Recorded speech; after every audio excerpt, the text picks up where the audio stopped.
अस्सलाम वालेकुम। आप सबको मेरी तरफ से 14 अगस्त मुबारक। आज पाकिस्तान 79 ईयर्स का हो चुका है और आज इस 14 अगस्त के मौका पर मैं सबसे पहले खराज तहसीन पेश करूंगी कायद आज़म मोहम्मद अली जिन्नाह और उनकी क़यादत में उन तमाम रहनुमाओं को जिन्होंने इस पाकिस्तान को हासिल करने के लिए जिद्दोजहद की, और उन तमाम लोगों को जिन्होंने जान के साथ, माल के साथ, अपनी मेहनत और जिद्दोजहद के साथ पाकिस्तान को हासिल किया।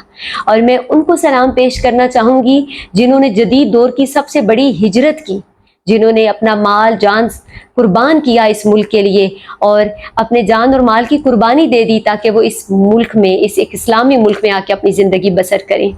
और अपने मुल्क के उन फौजी जवानों को जिन्होंने इस मुल्क की बका के लिए, इस मुल्क को कायम रखने के लिए अपनी जानों की कुर्बानी पेश की। इस मुल्क की आवाम को जिन्होंने मुश्किल हालात में भी सब्र किया और हर मुश्किल वक्त में अपनी अफवाज के साथ शाना बशाना खड़े होकर कुर्बानी दी। अपने कौमी त्योहारों को जोशो खरोश से मनाना चाहिए। ये मुल्क क्यों बना, इस मुल्क को हासिल करने का क्या मकसद था, ये हमें अपनी नई नस्ल को बताना है। और ये बहुत ज़रूरी है क्योंकि हमारी नई नस्ल अब ये सवाल करना शुरू हो गई है कि इस मुल्क को हासिल करने का क्या मकसद था और ये सवाल करने की वजह क्या है। ये सवाल करने की वजह इस मुल्क के अंदर इंसाफ की कमी है, कानून की बालादस्ती का ना होना है, कानून का आज़ाद ना होना है, इंसाफ का ना होना है। अगर हम अपनी नई नस्ल को इंसाफ देने में, रोज़गार देने में नाकाम हो गए तो वो ये सवाल करेंगे।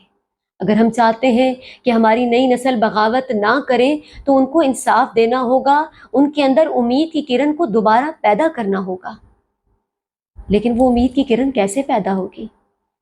मैं आज ये बातें नहीं करना चाहती थी, लेकिन यही वो दिन होते हैं जहाँ खुशी मनाने के साथ हमें अपना मुहासबा भी करना चाहिए, एहतसाब भी करना चाहिए कि आखिर क्या हुआ कि हमारी नौजवान नस्ल मायूस होती जा रही है।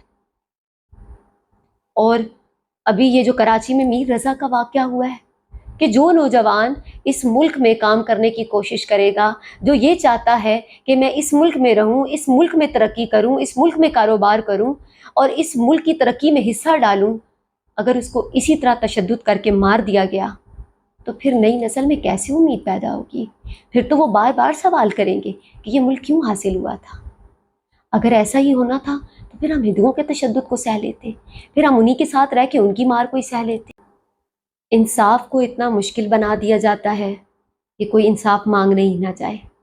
अब हम देख रहे हैं मीर रज़ा का केस हमारे सामने है और इससे पहले बहुत सारे ऐसे केसेस थे, जैसे कि शाहजेब कत्ल केस था और उसके अलावा भी जिनका इतने हैं कि उनका शुमार भी नहीं किया जा सकता, कि जो बेचारे इंसाफ लेने के लिए गए, जिन्होंने जिद्दोजहद की कि वो इंसाफ हासिल करें, अपनी तमाम तर तवानाइयाँ लगाई, लेकिन उनके साथ क्या हुआ।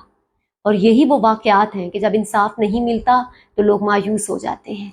हमारे मुल्क में मुझे तो ऐसे लगता है अगर हम डेटा एनालिसिस करें तो आई थिंक 100 में से 95% ऐसे केसेस होते हैं जिनका कोई हल नहीं निकलता, जहां इंसाफ नहीं मिलता या फिर लोग खुद ही पैरवी करना छोड़ देते हैं। और उसकी वजह क्या होती है? क्योंकि इंसाफ नहीं मिल रहा होता।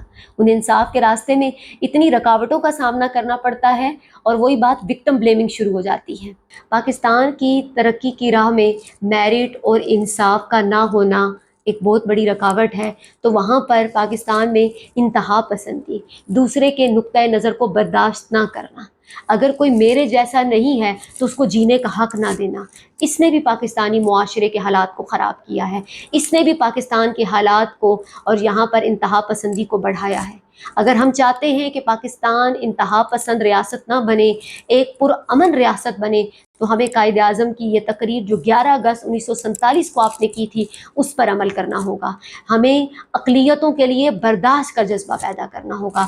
अगर किसी का मसलब, किसी का मज़हब, किसी का अक़ीदा मुझसे नहीं मिलता, लेकिन ये बात याद रखें अगर वो पाकिस्तान में पैदा हुआ है, वो पाकिस्तानी है, तो हमें उसका एहतराम करना होगा। आप आज़ाद हैं, आज़ाद रहें। आप लोग इस मुल्क पाकिस्तान में अपनी अपनी इबादतगाहों, मस्जिदों या मंदिरों में जाने के लिए